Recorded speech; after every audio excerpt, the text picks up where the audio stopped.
સુરતના કાપોદ્રામાં સગીરાને લગ્નની લાલચ આપી દુષ્કર્મના આરોપમાં પોલીસે ફરિયાદના ગણતરીના કલાકોમાં 20 વર્ષીય યુવકને વલ્લભીપુરથી ઝડપી પાડી વધુ તપાસ હાથ ધરી।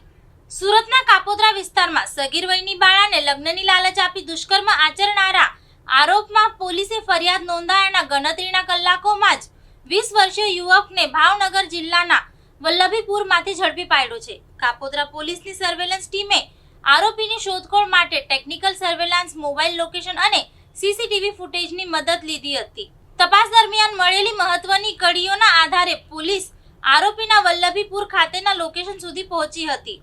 ત્યારબાદ પોલીસ ટીમે કાર્યવાહી કરી આરોપીને ઝડપી પાડ્યો હતો। પોલીસે આરોપીને સુરત લાવી તેની વધુ પૂછપરછ હાથ ધરી છે।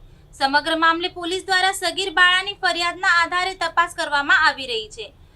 સાથે જ આરોપીની ઘટનામાં સંડોવાયેલ તેના સંપર્કો અને સમગ્ર ઘટનાક્રમ અંગે પણ જરૂરી માહિતી એકત્ર કરવામાં આવી રહી છે।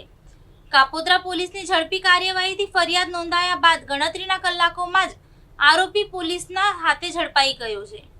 હાલ સમગ્ર મામલે વધુ તપાસ ચાલી રહી છે અને પોલીસ દ્વારા આરોપી વિરુદ્ધ કાયદેસરની કાર્યવાહી હાથ ધરવામાં આવી રહી છે।